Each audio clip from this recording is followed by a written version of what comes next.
to know the sacrifices that Kimanthi, and that is Dedan Kimathi, did for our country, that is Kenya. Okay, so welcome.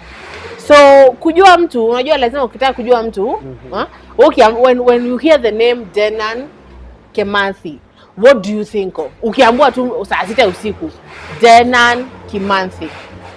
Okay, when I hear about Dedan Kimathi, ongea ukishout. Ongea sana sababu kuna interference. Okay.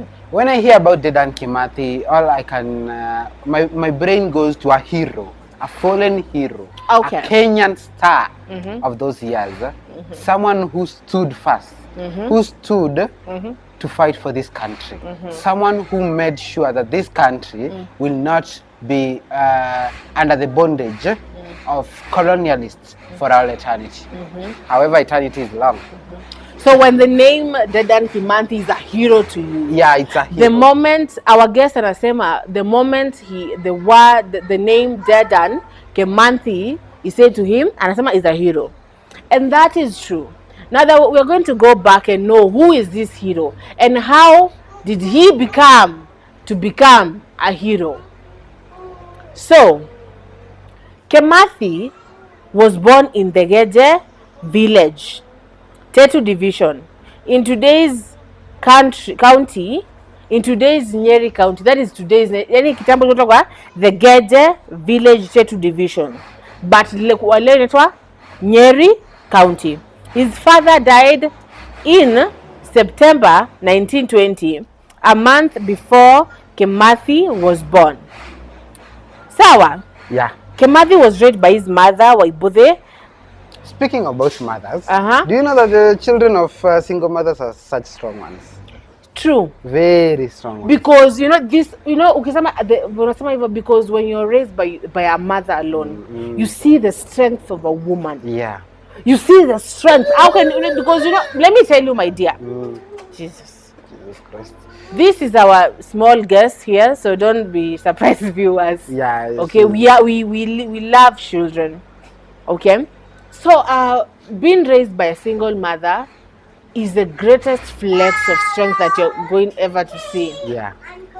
Like look, for example, our former president, Mr. Uhuru. Okay. When did Kenyatta die in? He died when he was already a grown up. Sorry. What? Sorry. I wanted to use a good example. So a good example. Yes. But sorry. Yes. If I use the current one, Ruto, that one has some mixed up. But let's say he's an hustler. He grew up well, and now he's a president. But in life, you've seen people. Yeah. Like Kimathi, he was raised by a single mother. Yeah. His mother's name was Waibuthe. Waibuthe. Yeah, Waibuthe seems like a very strong woman, though I don't know. Yeah, I don't see Gina Waibuthe. Yeah. Sawa, inakaa ni kama mtu wa the might of a mother. Wasiha na nini? Ufuta na siha. So Waibuthe, one of his father's 3 wives. So when he died, he left 3 single mothers. Wow. Down. So at least hapo ulikuwa na support system. Yeah. So ujinga ni upate mlikuwa mnachuana, but I think kitambo stepmothers didn't hate each other. No, they used to live and cohabitate really good. Okay, Jesus. Really good. Yeah. With each other, okay? Yeah. So he had 2 brothers, Waibararia and Wagura, and 2 sisters. At the age of 15, he enrolled at the local primary school. Yeah. Now that is what used to happen. Yeah, kitambo watu walikuwa nasoma wakiwa wakubwa. Yeah. Because I remember my grandpa telling me, yeye alisoma akiwa around 9 hivi. Yeah, aliingia shule akiwa around 9, akiwa big boy. Yeah. And though even my grandma told me she went to school when she was 17 years. You see, 17, and you're class 1, 17 years. You can imagine. Na sasa 17 siku hizi, huyo ni mtu atuseme ako high school. Yeah. And you're like, wow. Okay, so when he enrolled shule, he enrolled Karuna Ini, where he perfected his English. Yeah. He continued his education in the secondary school Tumutumu CMS school. Yeah. He was a passionate writer and wrote extensively before and during the Mau Mau uprising. Yeah. Now, Dedan Kimanthi, my dear guest, that is the background. Hapo ni before. You know, kila mtu saizi, kuna ile before you became you, Mr. Philip. Before you, kuna ile history ya pale. Ulizaliwa lini? What is your background? Who is your mother? Who is your father? Yeah. Because yes, as a people tunaambiagwa, Dedan Kimanthi was a Mau Mau fighter. But do we know his mother? Do we know he had brothers and sisters? Do we know? But they do know when something happens to you, it happens to your family. Yeah. But people never focus on the family. Yeah. They only focus on you. But anything that happened, unajua ni kama vile nakuwa nasema Yesu mamake, Yesu alikuwa anatembea na prostitutes. Yesu alikuwa anatembea na wezi. How did his mother and his brothers feel? Ukiambiwa mtoto wako alienda kupiga watu kwa church. Mtoto wako anatembea na prostitutes wa mtaa. Mtoto wako, you know, in this society, how do you feel when you see that? Yeah. So and then Mau Mau wasn't just a good thing. Yes, they are freedom fighters, but then they were called terrorists. They were the people who wanted a new reformation of the Yes. country. And to the colonialists, Yeah. that is very dangerous. But do you know, before the colonialists came, it was a humble place. Yeah. Ni kama saizi usikie Somalia imekuja imeingia Kenya. Na saizi lazima kila mtu avae dera, na ajifunge hijabu, na ajifunge ninja, na avae gloves na socks, we uslimike. You know, there are people obviously that will fight this. As for me, I will. You will fight, you know? You will fight. Yeah. So that is what, it is an invasion. Even an invasion in your own home. Kuna safe space. It was our safe space. Yeah. Kenya was our safe space. Africa was a safe space. Yeah. And then some white people came. And that wasn't really beautiful. There is this book I read. I think I was in high school. It's called We Come in Peace. So it's about a lady, a young girl, before and after the colonialists. It shows that before the colonialists, the village was very peaceful.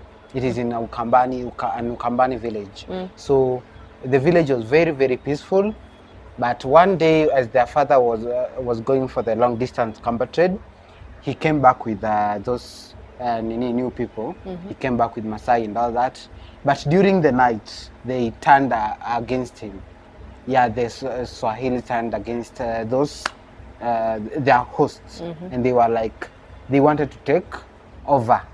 So, yeah, that is where they started. Point of correction. We Come in Peace is about the Muslims, how the Arabs invaded. Mombasa. How the Arabs invaded that village, because we are told, because we see that lady, that young girl, she's separated from the mother, the father, and everyone, and then she goes to work to a Muslim guy, where the wife treats that girl terribly, and then the girl decides to beat her up. Yeah, then she beats her up, but the first maid who was there, who was old in that home, she's the one who defends her against, because beating beating your boss is very terrible. So the maid is the one who is beaten to death, but the girl escapes. So my point is, invasion is invasion. Have you ever read Captured? Captured? Not quite, but I'll look. Captured is just the same way. Captured is this little girl. She's with her father and her grandmother. You know, they say that kitambo ulikuwa unalala na shosho yako kama ni msichana. Yeah. Vijana walikuwa wanalala bila babu yao. Yeah. Because I don't think men used to sleep men and wife would sleep in the same hut. So they're just peaceful. And then the neighboring, the Samburu, it's about the Samburu and the Massa. That's those people of Massa beat and the Turkana. Yeah. You know, they are fighting for cattle and stuff.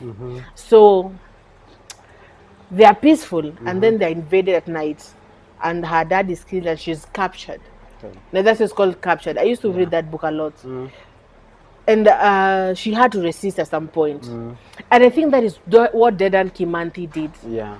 You grow up and you see how your people. You know, if you see those videos and how people, I saw them and I cried. And I remember I was talking to the producer, Mr. Felix, and we were like, these things is what our forefathers went through. Yeah. And it wasn't good. It was so we were asking each other, what is the difference between Africa, and I'm not trying to minimalize what the Jews went through with Hitler. But as Africans too were kept in concentration camps, just as the same way as the Jews were kept in concentration camps by Hitler. Yeah. And when you read later about it, you're told that when the Mau Mau uprising was so high, the British army was asking for help so that nukes can be sent. Walipue. So it could have been something bigger. Yeah. It could have been like the Jews. It could have been. It was, but I'm not trying to compare it to the Jews, because the Jews thing is like, it's kando kidogo. Yeah. But as to, because when you look at the videos, you see that these people were kept in concentration camps. Yeah. And concentration camps are so bad. When you look at those videos, and you're going to see those videos, my dear listeners, they're so bad. Yeah. Our forefathers went through some nasty stuff, Yeah. I'm going to give you this phone and you're going to see some things, okay? So, Dedan Kimathi grew up and he found that they were already captured. There was already an invasion in his own country. Indeed. And he had to fight for it. Have you seen it? Yeah. Yeah.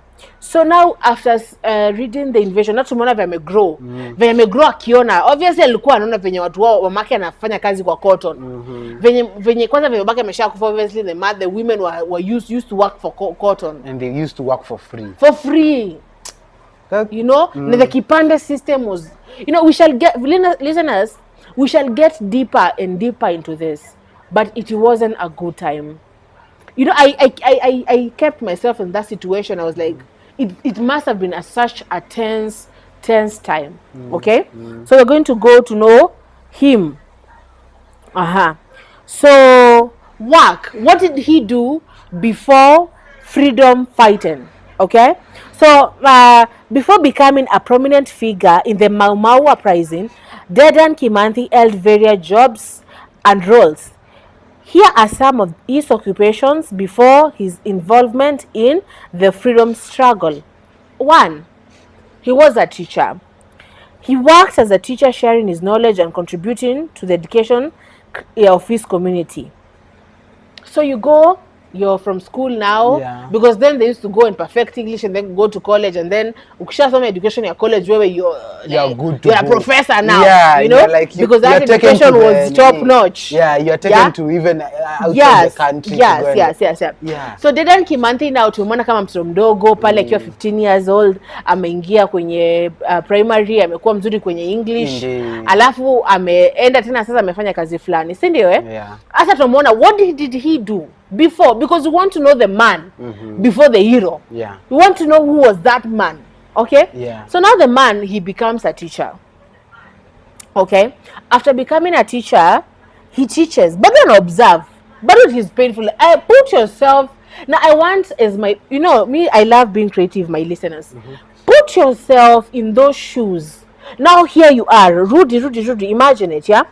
Rudi hapo. My guest. Yeah, and do you think in that situation umezaliwa kuna wazungu? Ni black and white kwanza. Yeah. Sawa? And you can imagine in those days, only the whites. The whites went to school. Yeah. The blacks were like, if you are a black and you come to school, you sit like that. Well, the rest of the class is here, you are like, kulikuwa ile racism. Hata restaurants hawezi enda huko. Ile ni ya wazungu. Ile ni ya fulani, ya Wahindi. Ile ni ya Arabs, blacks nini huko. And it is our country. So this man is looking at everything, is observing everything. Indeed. Pain and bitterness and wanting freedom. Where are the where are they? Where are these? That is freedom, yeah? They wanted that thing. So, he becomes a clerk. Anacha kufunza because maybe he's seen that some parents are dying, some children, some boys are being taken out. So he can't focus on that pain. So he goes to become a clerk, yeah? Then he held clerical positions in different organizations, gaining experience in administrative tasks. Sawa. Yeah, Huyu but ni he was- mjanja, he was- amesoma, amekuwa Yeah, mwalimu, yeah. ameobserve, amejua, amebecome clerk. Amejua when you're a clerk, you know how to manage stuff, you know how Yeah. to put to combine files, Yeah. to typewrite, Yeah. to filing system and Kabisa, stuff. all Sindio? that, yeah. So after that, he becomes a soldier. He serves in the King's African Rifles during World War II. However, he later decided due to the harsh condition and discriminatory treatment faced by African soldiers.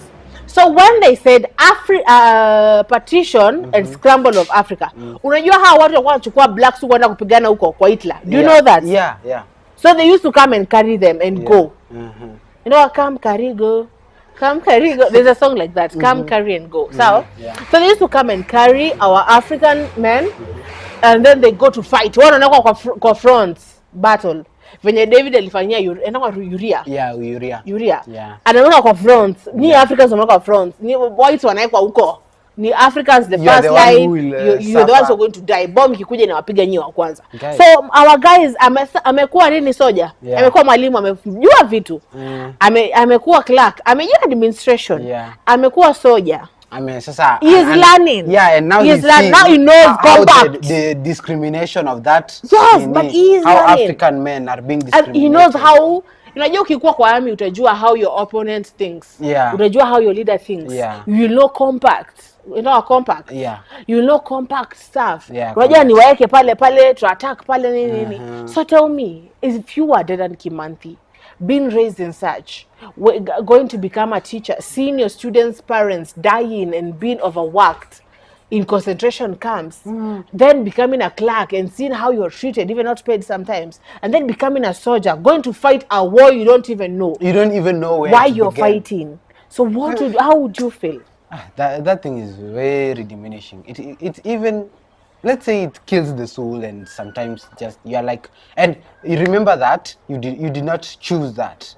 He was so sad. Those times they did not choose to become soldiers. They were just taken.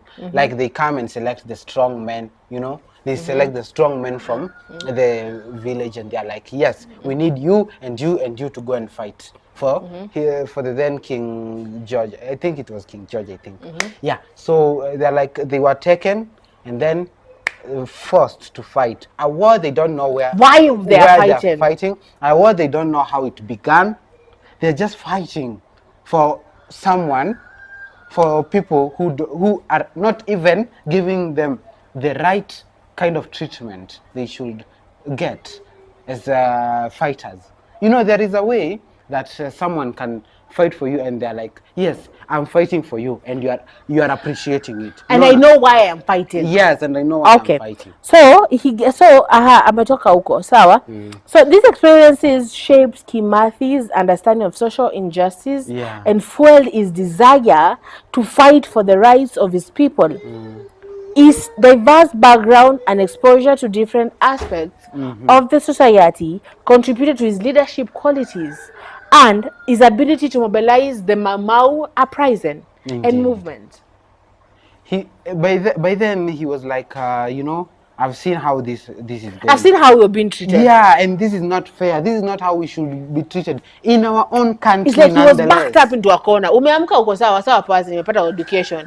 Nimepata job. Inafika a place they back you into a corner. Like hata nyinyi mmetuzoea sana. Yeah, and they're like, it is our country. Now you're taking us out kwa country to oppress. Now you're taking us out to kwenda to fight ambayo hatujui ni nini. Na hadi tukifight instead of nyinyi kuwa fair, you are like mnataka tukufe sisi wote. Yeah. Na nyinyi ndio mbaki with the victory. And yet the victory should be for ours because you are the one who are in the front line. And if we fight this war, but say that Asheni country to go free. Because you have taken our men. Because they used to take our men. Yes, indeed. I think that's why in the world hakuna a lot of men. Like now in Kenya, it's the ratio for men and women is 7 because they took our men, our brothers, our fathers, our husbands. Some things are so painful that even if I started imagining. After some moments, you shall play the videos of how people were kept in concentration camps. And you shall see. Pale enteleni ku comments, enteleni kutuambia How do you think that these heroes fought for us? Yeah, and how do you And if they take hadn't them? be added, they hawangekuwa wamefight. Ni kama South Africa. Yeah. South Africa freedom yao imekuwa juzi na bado wazungu wamejaa huko. Yeah. It's like South Africa ni ya wazungu bado. And I still hear there is still racism and yeah, all that. Tena iko vibaya sana. Somebody once told me they would like me to go to South Africa, and I'm like, oh dear, I'm too black for that. I don't know. But then bado huko kuna hiyo shida. See, why can't they just get rid of them once and for all? They got rid of them late. In 2000. Yeah, around huko. So our producer now is going to play those videos. The videos of Dedan Kimathi. The operation videos. Yes. Okay. So let us go and let us go now and know wife and family. So sasa ameshaanza kujoin Mau Mau. Ashaanza kuwa like sitaki, but bado you know the heart wants what it wants, yeah? The heart must want what it wants. Moyo ukipenda umependa. Umependa moyo. Moyo wake Dedan Kimathi ukampenda msichana mmoja anaitwa Mukami. So Dedan Kimathi was married to Mukami. Yeah. Together they had several children, including Waishuri Kimathi, Maina Kimathi, Nyampura Kimathi, Waisheke Kimathi, Wangeshi Kimathi, Nyakinyua, Nyamwera Kimathi. Yeah. Hey. But then people knew how to plan their lives. Children. Yeah, like beginning amesoma akiwa mkubwa akaenda after that akaoa and then no, you know, I want to unajua leo nataka to discuss. Hata leo nataka tuingie bado into the Mau Mau because this is a topic that you're going to do today as our listeners and tomorrow. First, before to know who this man and Mau Mau whatever, we want to know the man. You know, when you understand the man, you will understand his motivation towards fighting for this country, fighting for our independence, fighting for us to have our land back, fighting kwa nini. So let us get to understand the man. Amesoma. Amezaliwa, babake hayupo, mamake ni single mother. Hata amjui babake sababu babake alikufa akiwa kwa ball 1 month alikufa mwezi wa 8 at the 8th month. At the 8th month of the pregnancy. Yeah. So now he's raised by a single mother. He sees his mother wake up. Listener, yeke hapo, see your mother, you don't even know your father, you wake up, there's an invasion in your country, it's a state of emergency in your country, and you're seeing your mother wake up every morning to go to work, to prune cotton. A moment of silence. Imagine. And you're like, this is the life. This is the life I have to live. You have to live. This is the life that is waiting for you. For me, for my children. After like, let's say school and all that. This is the life. Right now in this era, you are like, you see, you have a choice. But then there was no choice for our black child. The life that you see your parents in is the life that you're going to live. Is the life that you are going to live. In that life is the life that your children will live, and your children until I don't know God knows when, until kingdom come. So he observes it. Yeah, and he's like, no. Anaipea a chance. Anaenda shule. Anasoma. Anakuwa mwalimu. Anafunza. Anakuwa clerk. Have you seen the Sarafina movies? Sarafina? Yeah, South Africa. Oh yeah. Sarafina. Yeah. That one. Yeah. Have you seen that movie? I want you to look at that. That is a movie of Safrina. Indeed, this is very. So this man observes. Yeah. And he's giving it a chance. Yeah. He's like, okay, let me learn. Maybe if I learn, these people will learn to treat me as their equal. Equal. Because I have learned, I can speak like them. Yeah. And you know, I heard that wamekataa languages, traditional languages. Like they had to fight for the languages zetu ambazo tunazitumia saa hii zibaki. Tungekuwa sasa tuna languages, traditional languages, all of us tunaongea the same language. As this is what we are like blacks. You know, blacks and what we blacks know American hawana language. Yeah. Wanaongea to the same language. The only language we know ingekuwa ni English. French. English. Latin. French. Spanish, because we are learning them. Yeah. You know? So sometimes this guy gives a chance. I don't know if the videos are ready so that you can see them. Okay. Okay. So we are going to play those videos tomorrow because we are introducing the man. We are introducing the man. Yeah. So anakuja anapenda. Hata sikusema watoto wote by the way. Alizaa watoto wangapi? We 1 2 3 4 5 6 7 8 9. 9 children, yeah. Wow. So Muthoni Kimathi, Wangoi Kimathi, Wanjugu Kimathi. It is important to note that the family of Dedan Kimathi has been actively involved in various activities to honor his legacy and to seek justice for the injustice suffered during the Mau Mau uprising. I don't want us to tuguse story ya Mau Mau bado. I just want to know the man today, and then tomorrow you can understand. We are going from the man to the hero. Yeah. The man, the Now boy, it's the man. boy, the Yeah. man, the hero The tomorrow. husband. The husband The now. father. The father, the brother. Yeah. The son. Because you're told you're a son, you are a son Before you are a brother. before you're a brother. Yeah, and you're a brother before you are a husband. You're a husband Before you are a father. father. Yeah. And then you're a separate man. And then from a father, now You're your own man yeah, now. Yeah. You So become what society tell me, wants to how see do you. you feel? What does this man, when you look at him, he was trying to live a normal life. Yeah, this is a man who was trying to make something for himself.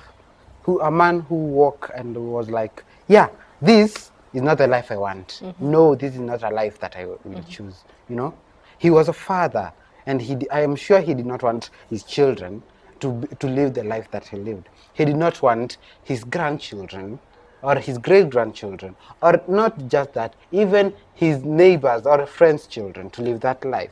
So he decided, I will be another kind of man. Let me ask you a question. Yes. If you went back in time right now and you found Dedan Kimathi, would you tell him that he's going to be shot and killed and hanged? Okay, it is said that if you went back in time, you should not interfere. But, yeah, I would interfere. But if I would tell him, Dedan, you're going to be shot. No, firstly, if you interfere, you just kind of tamper with the reality. But at the point of Dedan Kimathi, trust me, I would tell him, you know what, you are going to be betrayed, and this is going to happen. Because I had a question somewhere, and they were like, maybe Dedan Kimathi was the president that we never had. Yeah, I could say that too. Maybe. So would you interfere? Me, I would interfere. I would tell him, Dedan, my dear, you're going to be shot. Yeah. So avoid kwenda kukata zile miwa. Because apparently alikuwa nakata miwa. Ndo alishutiwa. But we shall get back to that tomorrow. Was he shot or hanged? Shot. It was shot first. Then he was apprehended. But we shall get back to that tomorrow. Tusiweze kuharibu spoilers. Za kesho. Spoilers alert. Sindio? Yeah. So Dedan Kimathi is there with his beautiful wife. Yeah. He loves, Yeah. he marries, and have you read the book? Is it The River in Between? Yeah, The River in Between. That kind of love story. That kind of love story. Yeah. Maybe him and Omboy and Mukami used to meet somewhere. And they would just in a river, and it's just like share love and share stuff and be like, one day when we fight for this independence. No, maybe no. They were not like, let's fight for this. No. They were like, my love. Let me say, what is my love in Gikuyu? I'm trying to search that. Mwedwa wa goro. Mwedwa wa goro yakwa. There will come a day. There'll come a day when we will be good. Yeah. We should do these movies. Mbona tujafanya movie ya Dedan Kimathi? By the way, let us go back there. Let us see his love life. Let us see him as a man, not just as the freedom fighter.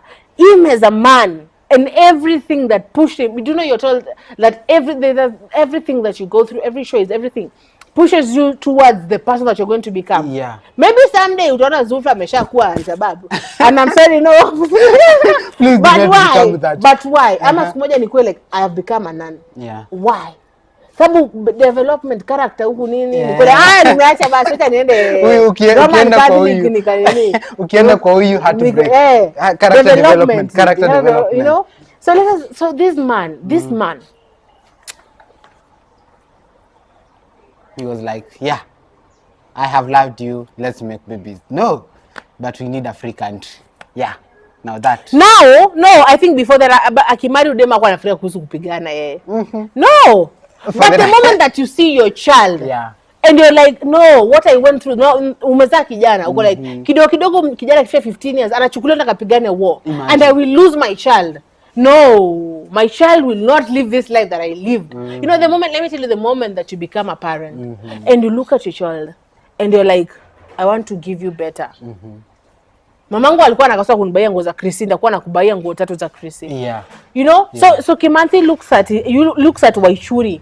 Kimathi is the firstborn, and he's like, Waichuri, you're not going to go through what I went through. So pale kwa love life ako nafikiria hivyo until you have your own child, you're like, no. And so, you know, that reminds me of this book I read, The River and the Souls. They are like somebody. One of the characters, nilisoma kitambo when I was in primary, around class 6. So one of the characters was like, he wanted to become a freedom fighter. Yes. So, but his, I think, I don't know, it's his friend or father or brother, went and never came back. And you know, that really scared almost the whole community after they knew that. So I was like, I think that same reason scared Kimathi, like going the same and never, reason. Going and never coming back. And they're like, that same reason is the main thing that made Kimathi not want at all his children, grandchildren, or great-grandchildren to suffer the same fate as his fellow soldiers in the king's army. And neither was it really necessary for him to just lay around. So he decided to become a better man, a better father, and a better hero for this country. Yeah. So to me, Dedan is he's not just your hero. To me, he is what is it? A mentor, someone that I look up to. Like I say, someday, if God permits me, I'd like to be like him. I'd like to make a difference in this country, to be a better man for the love of my life, to be a better father for my children. Yeah, but then I think this person was inspired. Like I want to see my wife wake up in the morning and go start pruning some white man's cotton. I don't want my children to be taken away from me and be sold to some slave somewhere. You know? And it was like, you know what? We need to do something. I, as a man, I need to protect my family. And what can I do? He found that he can do 1, 2, 3. Maybe if I become a teacher, it will be different. It wasn't different. If I become a clerk, it will be different. It wasn't different. If I become then a soldier, it wasn't different. Now I need to do something different. Okay, I'm going to read some comments here. So, kwale kuna mtu anaitwa Plenson Felix. Anasema Naison Zulfa. Anasema Dedan was indeed a strong man. That is true. Yes, that is true. Yeah. Okay. Now let us go back to hapa kuna Irene Chendayi. Irene Chendayi anasema Dedan was one of the unsung, like really unsung, because mi kuniambia mmemwekea to street Nairobi and his family keeps on saying how they are treated really bad. Imagine. I don't think that is everything. Maybe the government should do more, you know? Okay. Yeah, this government should do more for our heroes. Not just naming streets after them. Because now there is a street named after the Gen Z that was shot. You see, after Masai. But the government should even put respectable places for them, and even they should even name counties or so. And that is my opinion. I'm not a historian or a politician, so that was just Ibaki in county at Dedan. Something like that. Okay, so tell me, I have asked a question. So now you're there, you're back there, and everything is happening the way it is happening. I'm thinking the car in a car says kunakaa hivi. Kunakaa kunyesha. So it was cloudy all the time now. Hakuna sunshine now anymore. Tell me, what would you have done? I would have tampered with the whole history thing.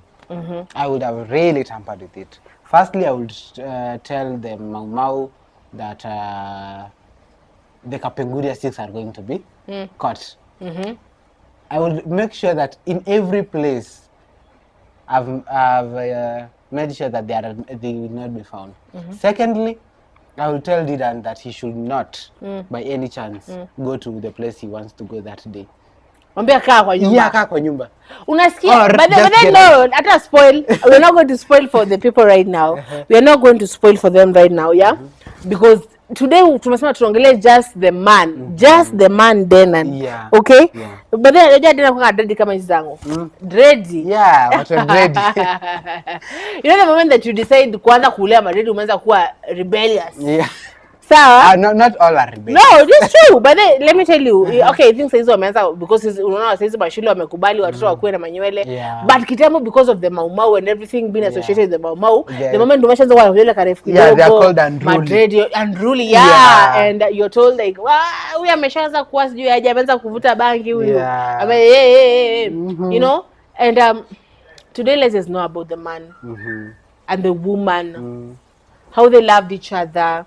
How they started a family, and how they hope that things were going to change, and things didn't change. I don't know. I don't know if it's okay. I forgot to research that, but I think the wife is she still alive or something? Yeah, she's still alive, and she was too.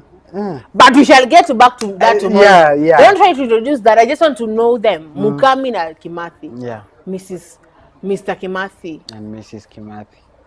Trying to raise a family. In we a are world. already in a country. In fact, I think the entire world was in a state of emergency. Yeah. Because the Jews were there going through their own thing. Yeah. And then now they are in Africa. Kituendelea Kenya and Tanzania. Indeed. Kituendelea Tanzania and I don't know about the Middle East though then. But they want to do story Middle East then. Middle East was the same because it was I think those countries were colonized by others, France, Italy, like this French was in.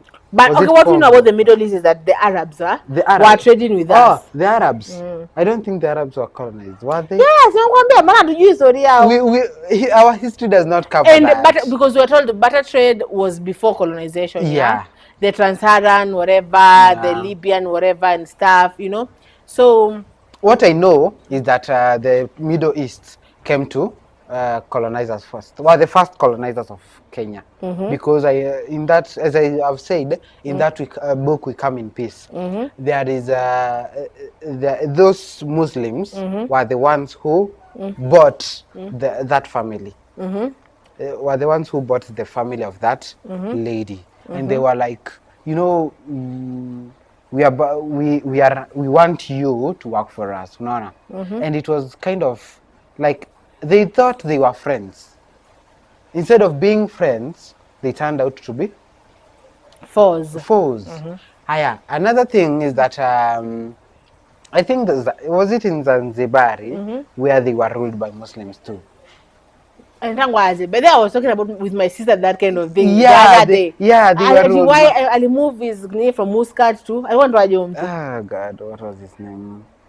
Sumahal something, Sumahad something, is a Muslim name, Yeah. So what we are trying to, as we close up this show, today we are learning about the man. And this is a new show, Upper Kenya News Alert. Inaitwa Government and History. You know, tumeona venye watu wanaenda wajui their rights. Indeed. They don't know their government. They don't know their history. That's why itatumika vitatumika. But let us go back there. Let us know when this country was fought for. What happened? Who are the people fighting for this country? And who are the people fighting for it now? So we're going to compare those people and right now and see where we went wrong as a people and as a country. So today we're introducing the man. Tomorrow we shall be dealing with the Mau Mau now, the hero. The Mau Mau leader. Okay? So thank you so much. This was my guest, Philip Lewis. And I am your host, House of Zulfa. Karibu and bye-bye. Ciao.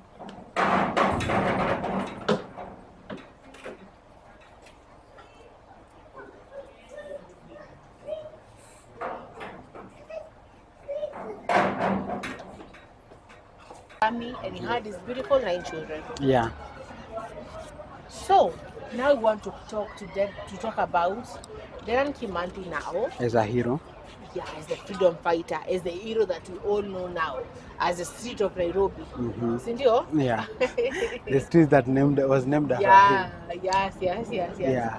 So, we have like roughly 30 minutes to discuss about this. So I want us to go and deeper on the points. Yeah. Sindio? Twende sasa. Who is Dana Kimanthi to you as a freedom fighter? To me, as a citizen, I'm not a freedom fighter. To me, Dedan is a hero.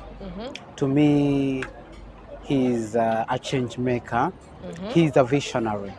Someone who saw, who envisioned Kenya not as a country, but as a free nation, not as a country which was under any bondage, but as a country that everyone had freedom of speech, had the freedom to correlate, had the freedom to travel without, and every child out there had the freedom to go to school, to learn. You know, my dear guest, yeah, Lewis, Yes. it was a tense moment. Yeah.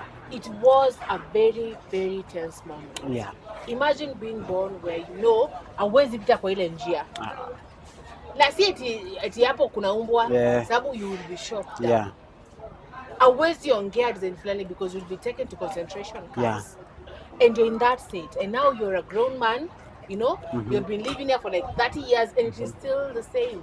And now your children, you're like, okay, ndakufa hivi na watoto wangu watabaki into this. And if no one doesn't speak up, people are going to die. And my children's might not even own this land because they say they were fighting for their land. And Wagikuyu, they say Wayaki is freedom. Yeah. So Wiyaki. Yeah. Freedom. So Wiyaki. So they were fighting for their freedom. And now they're Kimathi, Kimathi with Dwight Lokami, they sit down. Now, I'm thinking somewhere in a heart, John and the fire is like there. And you do it in harsh voices because unajua then you couldn't just speak out. Yeah. So wako like, no, so they were the first freedom fighter. No. They were there, but hapo wamejoin bado. So what do you think? Unajua kama sasa unajua kuna watu wanavuta bangi na unaanza kuvuta bangi. Yeah. What makes you mpaka ifike kwa like now let me go search them. Okay. Unajua kuna klabu nyingi but haujaingia kwa klabu. Yeah. Then one day unaenda kuingia kwa klabu. So now this is then and Kimathi and Lokami. Wakicha na kwa like walai. Maybe even their child was harassed, we don't know. Yeah. Unajua kwa kila creative thing is what if their child was harassed and they're like I know. Hii imefika mwisho. Imefika mwisho. So if we put it that way, that would also be I'm sorry. our motivation. It's windy. Yeah. It's windy here. We should get our ears please. Too bad I don't have any. So that was the motivation. Yes. And we are told that anything can motivate you. Yes. And there is this movie I was watching that said everyone is a ticking bomb. You just have to know the right button to press. Yeah. Because if you have a yellow line and you have a red point, Mali, if I cross it, Zulfa, no matter how friends we are, itaishia hapo. And you can even swallow me alive. So I'm sure there is Mali ilifika nani akaona hapana, hapa ni mwisho. They have taken our land, they have taken our this. That and you have taken me like back. That everyone has like that the taking ball. Yeah. You know? Yeah. And you've taken me really back. About something when you umesema hivyo. But let us get back to the freedom fighters. Okay. So, as I was saying. So walifika a place wakapiga walikuwa kwa yellow line. Sawa venye alienda kwa kuwa soldier. So that was the yellow line. Yeah. But sasa red line yake udhani ilifika wapi? Red line like I know. Red line I'm sure ilikuwa maybe one of because one of the reasons was because of the oppression that African soldiers were going through. That can make sure maybe even his brother was oppressed. Maybe he died in that minute, or his child and was. He had 3 brothers. Yeah, or his child was shot. Or he was harassed. Yeah, he was harassed by those people. Or his daughter was forced to go and prune some cotton, or to go wash toilets for a white man. You see, yeah. Or maybe even they came to his home and said threatened his land where he was after taking millions and millions. Yeah. But maybe. And because obviously there's something in him set off akaingia kwa forest. Yeah. You decide to kuacha home kitanda yako uende ingie kwa forest. Mimi ukijua now this is a death sentence. You can imagine sasa mimi niache dufe yangu na niache hiyo smooth mattress. Yes. Niende nikalale kwa manyasi. Yeah. That must be something very you can imagine. And vitu nyingi spiders and some dangerous and poisonous things. I'm afraid of such things. So that means that maybe what motivated him might be much greater than his love for life, you know. Akiingia hapo alikuwa anajua this is a situation of life and death. Nikipatikana I am dead.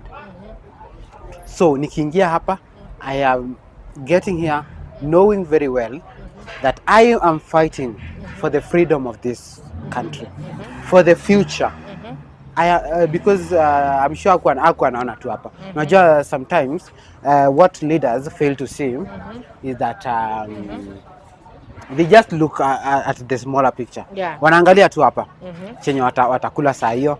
Like sasa hizi when someone is angry, they'll just see my chips and they'll be like, "Wa si anakula poa." So some leaders were like, "Okay, sawa, hii yenye nakula, kesho nitakula hii." No, he was like, hii yenye nitakula haitoshi, si sawa. Kesho nataka kukula something better. Maybe mine is chips and nini. So kesho nataka kukula, let's say pizza, you know? And I want to eat it freely, you know?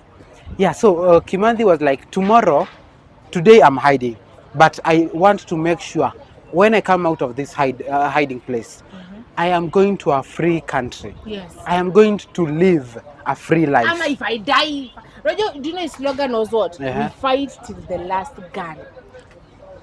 Wah! Makofi kwake. She knows. A moment of silence. A moment.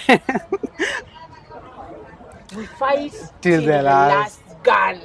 Upate hakuna gun anymore ya kufight. Yeah. That man was like, yani, I'm going to die here. Like the way I told you, Spartans used to know nikienda huko, unajua Spartans aungeacha your arrow and your bow. Aungeacha ile shield yako. Ukiacha you have to go back for it. That shield. Afadhali ukufe ukichukua hiyo shield yako. You know? And let us say then Kimanthi's shield was his country, his land, the freedom of Kenya, the freedom of Africa. Because now these aliens had come to Africa and they were scrambling and partitioning Africa. And it's like now our Africa wasn't our own. They were telling us, stop speaking in your Gikuyu language, stop speaking in your Kikamba language, stop speaking your Taita, your Bagusi, your Baluya. We want to speak just an English, just one language. So they're changing everything about you. They're sending you to wars, to fight to wars, and doing it. That was the hardest. I am sure, as a reincarnation of a freedom fighter, I am sure. Yeah, I am sure that was the hardest thing to do. Knowing that you're going to die, Zulfa, knowing that, Zulfa, you're not going to leave this place alive, no matter what you do. It's either you die here, or someone else dies. Or someone else dies. Or someone else. Kuna rafiki waniambiaga alikuja akalewa na Mkisii. Yeah. Kuelewa na Mkisii, unajua Mkisii na bakige tu wako na hasira, wako na nini. So windy, yeah. Yeah. But we must appreciate his nature. Hii ndio kitu yenye nani alipigania. Dedan Kimanthi alikuwa anapigania. Hii hewa ikugonge hivyo bado kula kwenye paradise. You know, our viewers, yeah. If you need anything advertised, if you want us to work with you, there's a number that there's a number in your screen that you can call, you can chat with, and you will talk to our team, K.N.A News Alert team, our executive producers, and then they will tell you how we can locate you and how we can come to work with you. Because Dedan Kimanthi alipigania mpaka tufanye advertisements na wewe. Yeah, by the way. By the way. So we do it till the last advertisement. Yeah, till the last. The last gun. Yeah. So what am I saying? Akaniambia alikuja akaona Kisii. Sawa? Yeah. Unajua kuna hii rumor ya Kisii wana vita. Wakisii wanapigana. Yeah. So she tells me that that Kisii alikuja eti akajam siku moja. Nikapata amempiga mara 2 3. Mara 4 alifunga mlango. Okay. Nakamwambia it's either I die or you die. Unaona? Yeah. 20. 20 is either you die or I die. Nasenge tu Wakisii wako na hasira. Hata mimi ni Mbaluya niko na hasira. Yeah. 20, you know? Yeah. And they fought. Let me tell you, they fought. Alichukua mlango akafunga na akaka kiti hapo. Ndio kusikuja mtu wa nje ati akuja kusaidia tibaki kuna mtu amesaidia. Yeah. That is what then Kimanthi did. Au timu kona asili, timu kona guns. Hey. We are going to make our own makeshift guns. And they used to make makeshift guns with like door handles, yeah. Wanatumia hiyo handle, sijui hiyo konji. Yeah. Sijui kwa na make aje, but they used to use they were really creative. Yeah. And even me ati walikuwa wanatumia viatu, wanavaa viatu aje. Yeah, walikuwa wanavaa viatu. Mguu inaangalia nyuma, kiatu kiangalia mbele. So if they are going south, if you look at the footprints, you'll see the footprints are going north. So that is how creative they were. If they are going west, their shoes, they will convert them and utaona wanaenda east. Yeah, they were like, and that thing really worked sana. Until I don't know, maybe somebody alikuja kuwageuzia because they were traitors. Yeah. There were traitors. And there's this lady, I know she something, she wrote something. She said that it used to give them nicknames. No, they was hii ilikuwa ni kama unashaka bonanga a Russian spy movie. Yeah. It was the same exact way. Alikuwa anawapea nicknames upate your name would not be revealed. Sasa anakuita wewe sijui ni Nyawa Anthony, something way the mother of the birds, you ni something any names. Yeah. So I can't know. Sasa akisema mtu ni fulani sitajua nani. Yeah. I just like to say ati Philip Lewis, no nishajua. But if I call you like something like the tree, who will know who is the tree? Nobody. You only the me. answer to kwa crowd ikisema the tree should bring trees, you will understand. Yeah. But if I say Philip Lewis now, because the only one, it was a very bad time. Yeah. Sindio? Yeah. Continue, my brother. So ulikuwa unapata with their creativity, those guys knew that knew survival. Then it was survival for the fittest.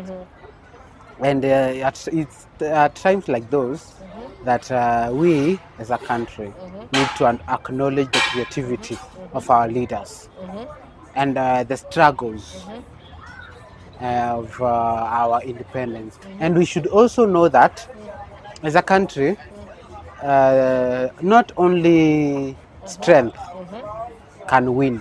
Yes. Even brain. Even praying. Yeah. Even brain can win. So yeah, we should appreciate our creativity. Yes. Because ukikaa chini vizuri pale ufikirie. Do you know, just by using your brain, you can become a millionaire in the right way? Because do you know by then we don't use even at 10% of our brains. Yeah. We don't. But this Kimanthi guy, when ukifuatilia, and I want to listeners, you know, and viewers, go back there. Enda uingie kwa blanketi, uchukue maji yako, ukikunywa pale ama juisi lako, and I want you to see how Kimanthi was doing things, yeah? Kimanthi was like a genius. And I've said there's this question they were asking, is Kimanthi the president that Kenya will never have? Yeah. Same pekee alipigana. But he is the guy. So let us go. Tell me the days that yenye alishikwa. It was around 19, if I have the correct name. He was arrested at when he was he was captured. Yeah. And you know the he person that something Wawere when alimshoot. Alimpata alikuwa anavuka valley. Sawa? Na kwenye kuvuka ile valley, he shot him. Guy. Alimshoot. Alivomshoot, alimpata alikuwa ameshika miwa na panga. mtu unadhani alikuwa njaje naenda because yeye alishika alikuwa amekondeana sana. Yeah, you can see even his last picture. Akiwa nini uko nini where he is supposedly to be buried after his execution. You can see how venye alikuwa ameisha, you know. The food is taken, the land is taken. Sasa hapo ndio wanatoa chakula. And you can imagine kama hakuna chakula. There is like they are all hungry. Ni lazima aingie uko ndani kabisa. Atafute miwa.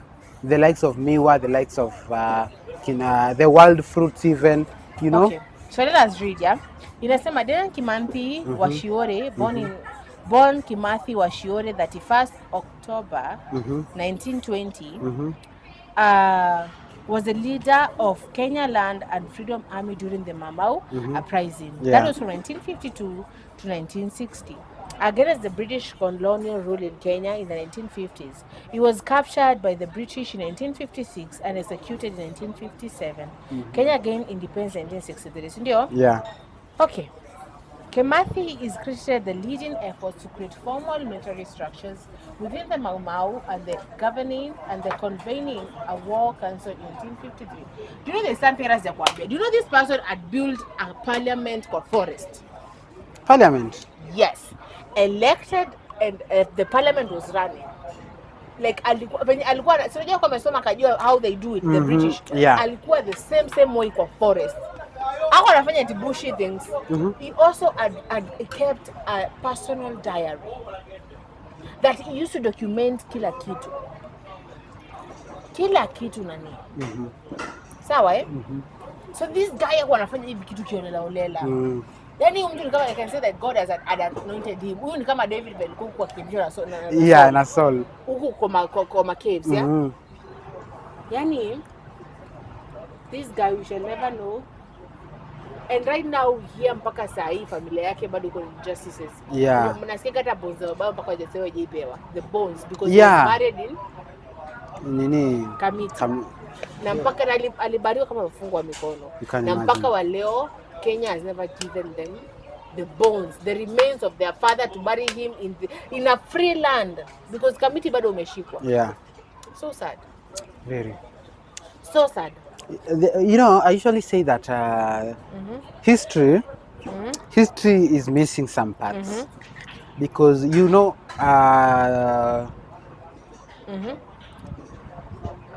Queen Lady Jane Grey from England. She's a queen that England never had. You know Paul Gay, that is a president that Kenya never had. You know that Kimathi, Dedan Kimathi, is a president that Kenya never had. You know, those and history will always remain blank of their achievements. And as it remains blank, unless we say that in an alternate universe, those people lived. Any of these people, but what they could have done, their visions for their countries, just died with them. Lady Jane Grey was executed 9 days after his coronation. Her coronation. Her coronation. Paul Gay was assassinated. Is it assassinated? Yeah. So you can imagine. Kimathi, he was sold out. By his own person. By his own people. For 60 shillings. No, 150 euros. That is 27k. But that was sugar ni kama Yesu mwenyewe alizona. That yeah, that is silver. What was sugar? But do you know this one haiko imefika at that point. Inafikanga at a point that you are like, yes, ikifika hapo, yeah, tunaweza expect. But haiko imefika hapo. Haiko imefika to a point that one of our own who understands us, who is born in our own area, you know, ingekuwa sasa ni mtu kutoka nje, yeah. Na mnatumika vibaya. Tuseme mko mjengo mahali na mnatumika vibaya. Na tuseme for maneno anatumia vibaya. But huyo mtu yeye ako willing kulipwa so tatu mjengo. Na nyinyi mkiongea enda kusema huko. So maybe that is the person. Si huyu mtu ambaye limshoot alikuwa ni part of the guards. Na I heard that alinuaga basi ambayo haijatumika mpaka wa leo. And his children suffered the same fate of walikuwa Muririmo wa Kimanthi. You know, the end of Kimanthi. Yeah. You are the people who yani alikuwa hiyo kitu chochote akinunua akafungua restaurant inachorwa hivyo na watu Muririmo wa Kimanthi. The end of Kimanthi. The end of Kimanthi. So K.N.A, guys, is one of the, we will never know. But at least we can have some clues when you look at him, when you look at his IQ, when you look at as the man he was, the way he made decisions, the way he executed his plans. Yeah. I think he was executed in 1957 and he was caught, captured in 1956 and died in 1956 by hanging. And his wife then alikuwa jela. Alikuwa jela pia. Alikuwa anafanya pamoja. Yeah. Beke alikuwa jela then. Akaambiwa njoo uone watoto. But when she went there with watoto, akaja kuja ona bwanako the last time. When alifika hapa akapata bwanake ashahangiwa. Yani like they were playing psychological wars with the families of the people. Kuja uone bwanako at the last time na watoto and then you come to find it's just a body. So umekuja is like they're showing you ndo huyu ulikuwa nadhani ni mwanaume fulani sana ni mortal. Do you know? These people weren't fair to us. These people are not fair. And that is not combat. Are like the way they are right now. Yeah. Like blacks were like, whoa, this is why. This is why. And I don't think, as an admirer of England, I don't think, I do love England. It is my dream country. But when I remember what England did, though we are told let bygones be bygones, some things are hard to forget, you know. I don't think if the family of those people will ever forgive them. How will you ever forgive? They can't. You can imagine. And you've seen your videos of your father being kutumiwa vibaya. And you know watoke bado wako alive mpaka saa hii. Yeah. You know watoke they are alive mpaka saa hii. So tell me. How would you look at them and be like? All you can do is just say that. As they knew they were getting into that kind of place, they were ready for it. And we congratulate them and we thank.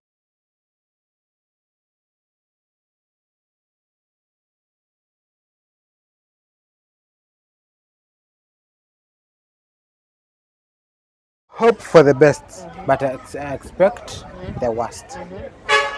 So they were hoping for a free country, but expecting death, you know. And psychologically, I'm sure that even the wives, they knew how dangerous this was. It was, but they were willing because... Yeah, because they love the country. And hii kama kitama penye wanawake wasipata walikuwa wanaacha bwana zao wakapigana. Yeah. And wanajua 90% will not come back. Or even the whole army will not come back. You know? And it was sometimes it was unpleasant watching and knowing that Zulfa, I may not come back. You may not come back. And I might live a widower for the rest of my life.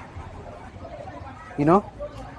That thing really pained those ladies. You know, I'm told that alipokuwa prison, aliambia bibi yake, when I die, I would love for you, if you remarry, to still use my name, so that my legacy will.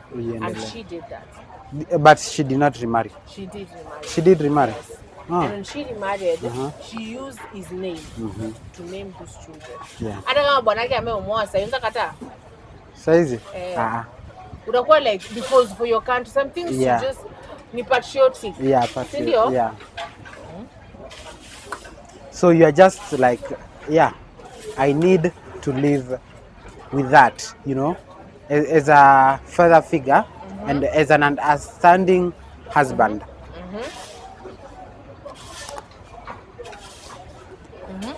You need to know, I married this, and she is a freedom fighter, you know, and as a freedom fighter, she is a hero, not just to me. Ni kama when you're married to a police officer ama to a doctor. Yeah. You talk to a doctor. When he gets paged hata kama ni saa 4 usiku ataenda. A police officer akiambiwa pale kumekuwa na shughuli fulani, mtu wa jeshi akiitwa kwenda, it's a thing you must be prepared. Mwizi. Mwizi. There was once a time I dated a doctor. And it was kitambo nikiwa shule. And the only problem was one. Nataka attention yake 24/7. But ukiwa uni. Yeah. So I was like nataka attention yake na nikimcall ako busy. Akichukua simu akisema hello, mlango inafunguliwa. Doctor, there is someone here, the patient wants to see you. And I was like, when will we ever talk like for 5 minutes? No. Kama hajaambiwa aende. Yeah. Na lazima aende because they are Hippocratic oath. Lazima aende, can't let anyone die. Hata kama ni nani Yeah. you. Sawa, unless ukifanya ni mgonjwa all the time. Unaona? Sasa the worst part ni hadi ukijifanya wewe ni mgonjwa, unaenda unapatana na nurse mwingine. Anakuangalia anasema uko sawa. Na nakupima sijui ni nini, anakuambia you are okay. And you are like, when I want him to come and treat me or her to come and treat me, and they are like, no, we are the doctors, we are nurses too. So it was hard because, and I understand that is how the wives of the freedom fighters felt. But they knew it was necessary. Yeah. They knew it was a necessary sacrifice. You will want warmth at night, but in few years your husband will be killed. So after this, I end up pigania dunia sahi. Yes, you want this person to come and cuddle you at night. Yeah. But he has the duty to fight for this because men were falling. Nilikuwa nakwambia jana, maybe that's why. Yeah. Sisi Kenya hakuna wanaume wengi. Maybe that's why. Yeah, I told you the ratio is 1:7. So you can imagine one husband should marry 7 ladies. Two. So one man should have 7 wives. Can you imagine that? And with those 7 wives, they should make babies with them. How babies? They used to go to the forest. Yeah. Have their conjugal rights there for forest. Yeah. Then you come back home, unaiba body yako nini. Yeah. Ukifika second day unaenda kwa forest, you know, because alikuwa kwa forest there Kimani for a very long time. Yeah. Sawa? Yeah. And I think our viewers ambao tuangalia saa hii like what they understand. Yeah. So ikifika hapo ni pale unasemanga I have done my best. You know? I have done my best, and the only thing remaining is I leave all that to God. Because how do you he fought to the last time, yeah. He did his best. But there's something that you don't know. Do you know after he was captured, kuna huyu general ambaye alimwacha akuwe president. Sawa? Yeah. Kumwacha akuwe president, akuwe anamfuatilia. Alimwacha, if I die, you're going to be now the next general of the Mau Mau. Yeah. We don't talk about him, but if you see kuna video fulani Jomo Kenyatta after ameapishwa, kuna mtu fulani alikuwa anakaa chizi hapo kwa macho kubwa. Yeah. And I remember, you know, when I got by Mori, General by Mori. Yeah. Sawa? No, aliatwa sasa ateke of the nini. Akaambiwa na Jena, do not let go of this country. Usikubali mpaka uache mzungu wa mwisho. Hakuna mzungu ana own land huku. And Kenyans own their land. Yeah. Even after Kenyatta was installed as the president, hakutoka kwa forest, he continued to fight. Yeah. Imagine that's something that will come to cash later on. Yeah. But we don't know about that person. So we are going to know about General Baimori later. Yes, Sawa? yes. So to give us our last, we have like 10 minutes remaining. Yeah. So give us our last remarks, you know, anything that you want to tell us about, whatever, and then we can close up the show. My dear viewers, as we go on 12th to deal to celebrate our, is it Jamhuri? Jamhuri. Yeah. Let us be happy. Jamhuri Day. Let's remember the people who fought for that Jamhuri Who fought for Day. this country. The people who made it possible Yes. for us to be free to Today. the extent of celebrating Oh, they such a said day. tumeka hapa Paradise Hub. Yeah. tunakunywa tu, tunakula tu, tunatolewa vitu hapa. Yeah. Nini. As we stay and as we live in this country, tujue those people really did it. Those people tuwakumbukange. And if you know a family of a freedom fighter, sometimes enda tu waambie thank you. Thank you for the sacrifice, for the sacrifice that you people and your family or your father did, you know. Waambie tu asante, because they gave it takes a lot of courage and kahunes. Yes, and knowing that, yes, I'll start fighting you and we will never see eye to eye. I'll go hide while you will be free. And hapa ni kwetu na najificha. Imagine kwetu. Imagine mtu akuja kwao ni bianze kujificha. You know, it takes a lot of courage. Leo uanze kujificha, but you know it is necessary ujifiche ndio at least sufuria zako zibaki zako. Yeah. Imagine, like for example, let me tell you right now, as you know, right now I'm not living in my own space. Yeah. Yeah. And I love it because I'm living with family. Yeah. You know, but sometimes you need your own space. Yeah, you need privacy, you know. Be naked in your own house and just be like, you know, wacha nikae hapa nimejifunika dress na watch Netflix. Yeah. Unaona, unatoka tu some kama unajua hii language. There's some language says musambale. Yeah. So yes, that is so French. You just want to be like that, yeah? Musambale, yeah. Yeah. And now you can't do it. But hiyo ni nyumba tu. Now imagine your own country. Whereby kuamuka ni lazima kutembea pale hivyo. Kipande system was ile. Yeah, ile kubwa. In your own country. I think my grandpa has that. Yeah, akonayo. And he was like hii ndio tulikuwa tunavaa. Oh my god. Written the number. Oh my god, no. And I was like, how old are you? Like, why you born even in the 1800s? Because that thing looks old and it's made of, is it wood? So ni kama ile kitu ukiongea shule ukiongea kikamba. Yeah, the monitor. The monitor. Yeah. In your own country, you're a grown up, and it is like nilisikia kuna ukisoma kitabu fulani inaitwa ya Muhammad Ali. Yeah. It was a very tense time. Kuna kitabu kama Muhammad Ali. Yeah. Let me look at the camera because it is a serious thing that I want to talk about. So anaona muda hapa natupa kisogo, tumekuwa hapa Paradise Hub.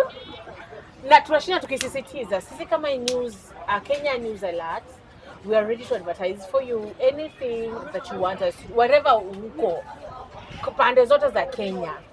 There's a number ambayo iko pale kwenye screen yako, text pale, piga pale, say what you want. We shall speak to our executive producer and our team will get back to you. Sindio? Yeah. So we were talking, this is another show, about tunaipa nini, and I see people are, but then people are loving it, Yeah. People are loving it, you know? Yeah. Government and mystery. We need everything that we're going through right now is because maybe our parents didn't take the time to know our history and our government and how they correlate and how they make us people, you know. So we are going to teach you. We are going to start by learning. Tukisoma leo kuhusu Jomo Kenyatta, kesho tunasoma kuhusu Ruto. Yeah.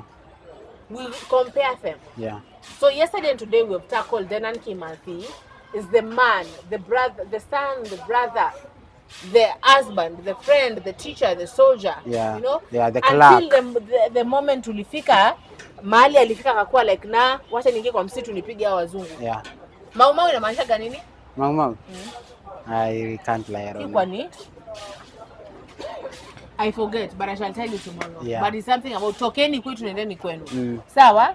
I remember my social study teacher told me that, but I'm forgetting. Yeah. So my dear beautiful viewers of Kenya News Alerts, you, a million of you, you know, thank you so much for subscribing, for sharing, for commenting.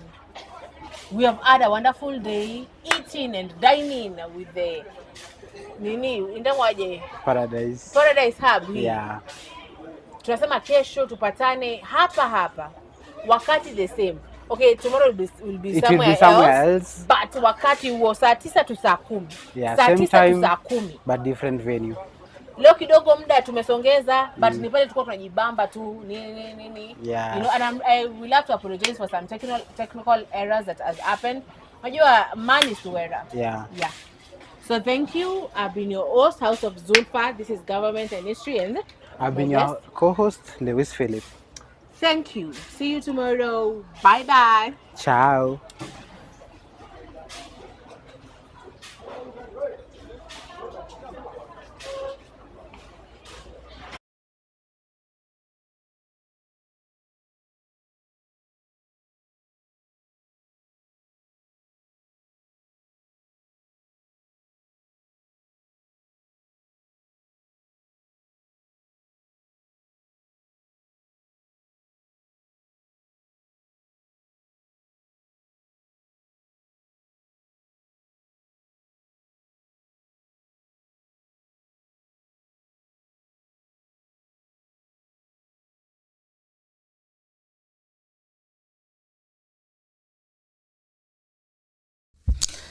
Hello, good morning. This is Kenya News Alert and I'm your host, House of Zulfa.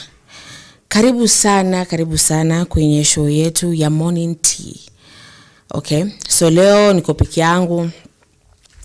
Kidogo guest leo amenipotea. Okay, so mtazamaji, tuko pale live YouTube and you can comment, you can subscribe, you can share. Okay, so I want this to be like a very engaging conversation. Sababu ile show ambao tunaongelelea vitu ambavyo vinadhiri saa hii, things that are happening right now.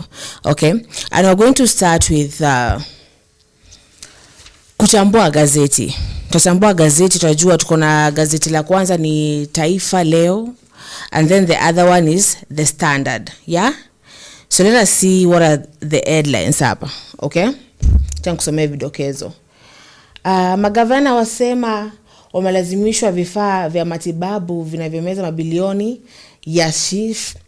Alafu wanasema mwanachuo Mtanzania alijua Nairobi na kujirusha. Then kuna wataalamu wa ODM walioingia serikalini sasa waabudu Ruto, you know. But the headline yenye iko sana is Ruto and Uhuru are talking politics. Okay, so let us get into that right now and then tuendelee ku discuss as you join. Let me open it.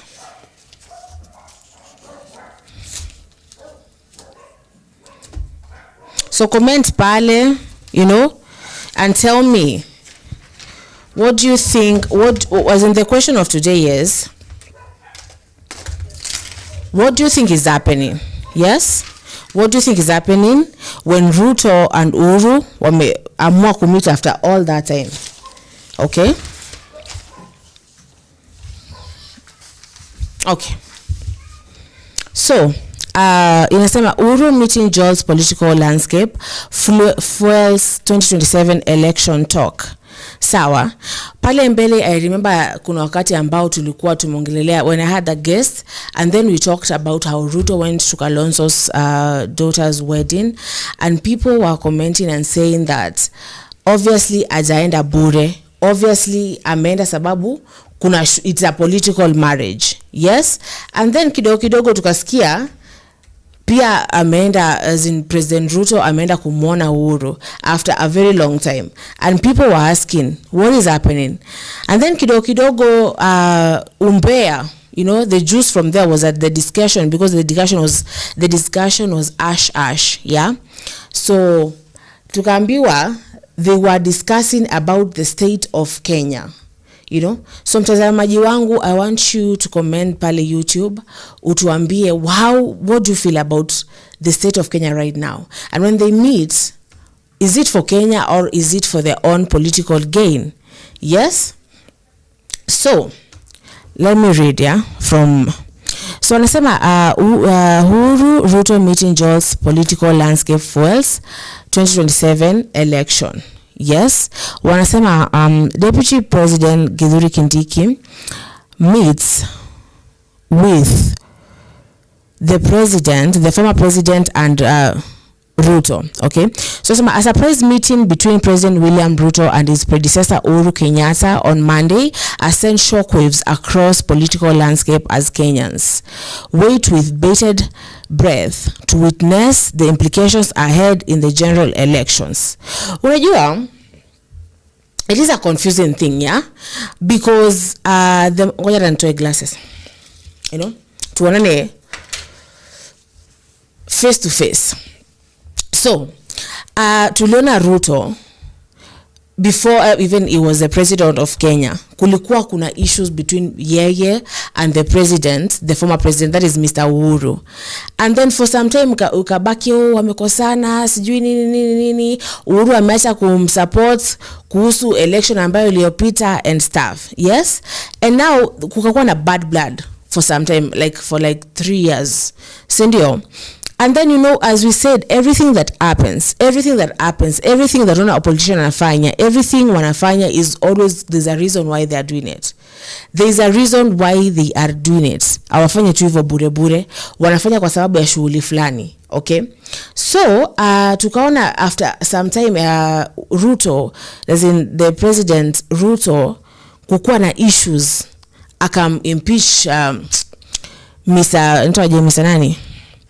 Rigathi Gachagua, and there was a tense moment in Kenya, sindio? And then that's when we come to see Uhuru amejitokeza. Tunamwona ameenda kuvisit huko kwa Kalonzo, and then kidogo anaanza kuongea na nani? Na Ruto. Now as Kenyans unasikia, we are waiting, we don't know what is happening, because as a moment we're like, okay, maybe he's going to support now Kalonzo, okay?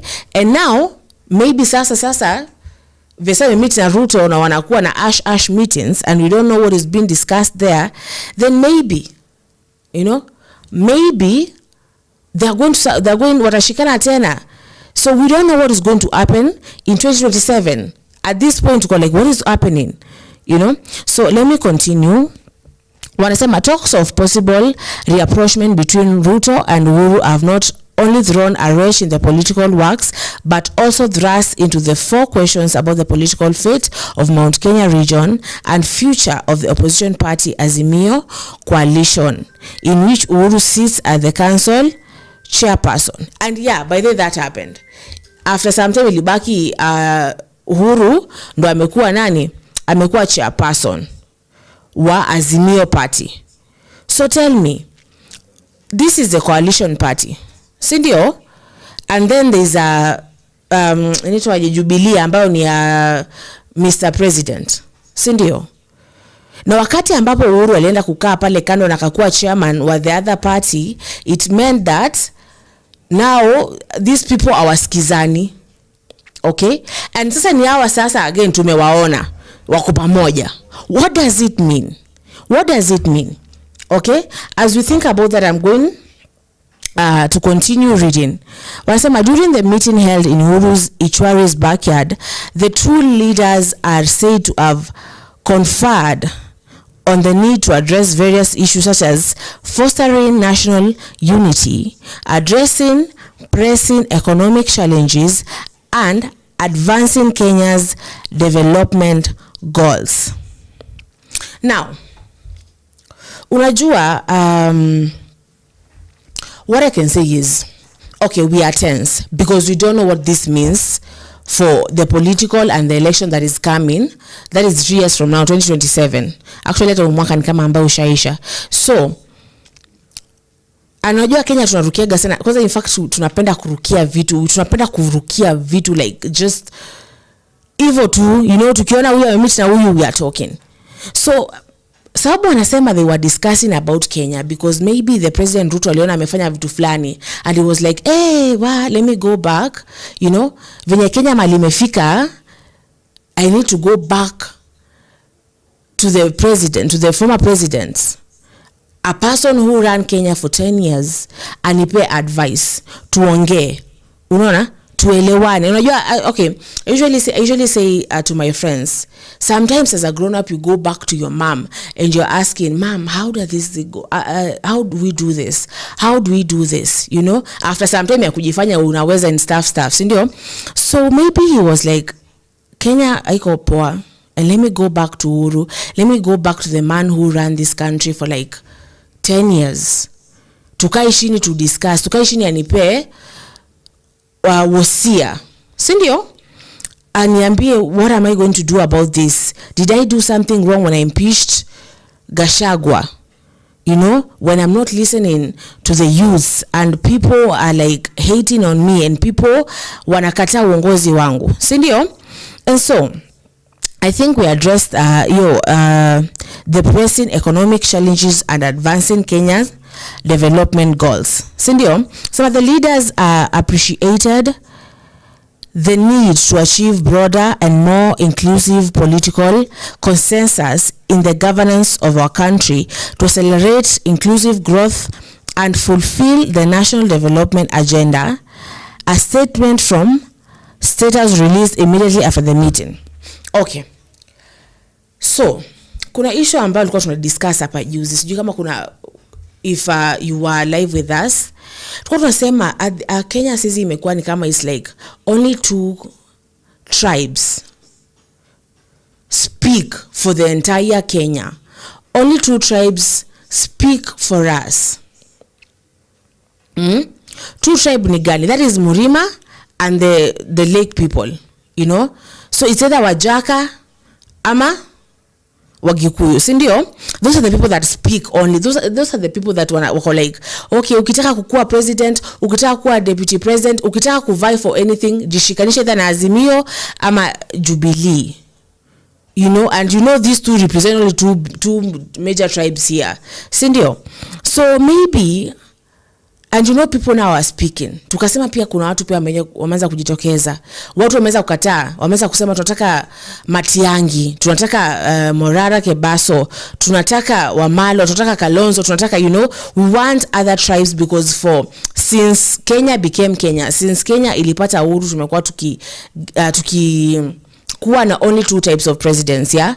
Tumekuwa na the Kalenjins but not so much, and then Wagikuyu, but the tribes that speaks are only 2, si ndio? So wanasema the story that came from that meeting is what that they were trying to achieve broader and more inclusive political census, and that is what we want as a Kenyan, because tulisema we are 43 tribes in Kenya, si ndio? And 43 tribes, it can be that only 2 tribes ndo zinafanya nini? Zina to lead. Only 2 tribes ndo zinaongelea everything, you know. So maybe they go sit down and they're like, okay, maybe it's now time hizo tribes zingine they wakule hiyo kiki ambayo iko hapo, si ndio? So tunasema wanasema a separate statement from the former heirs of state also indicated that some people in the position had faced harassment, calling for the cession of the same state, further emphasizing the need for vibrant opposition, transparency, and the need to fulfill the Reconciliate and Independent Electoral Boundaries Commission (IEBC). On his part, Ruto agreed to engage all stakeholders to remove unnecessary tension and propose a reconciliatory way forward. Sawa. Okay, maybe he's trying to reconcile with the Murima. You know, after each saga ya Kashagwa atoke, after all that, tumekuwa tense because tulikuwa tunasema don't hate the game. You know, don't hate the players, hate the game. Si ndio? Because that is the game yenye ambayo inaendelea. So that is that. Tumesema tunatambua gazeti. So that is that. Ukitaka kuendelea na hiyo, you shall go and get your copy of the Standard. Si ndio? Now let us go to something else, yeah? Kuna Uhuru Ruto talks over strategic moves of sign of weakness in Kenya Kwanza. I think that is bado more about everything that they were discussing, because that is the hot topic right now. Tumesema as a Kenyan people tumetensa to what is going on. These people ni kama vile tusema Mike so wili wakienda kupatana, you know, and uko hapo uko like, okay, what is going to happen? You know, it's either they fight or they reconcile, you know. Sindio? So mostly what the Standard is talking about is more and more about what they were speaking, because as a Kenyan people we want to know what they were talking about. Sindio? Aya, bado kwa the Standard wanasema kuna issue ambayo inasema stop killing our girls and women. Sindio? Protesters demand. Unajua for some time, and it is a really sad thing, and I remember some weeks ago we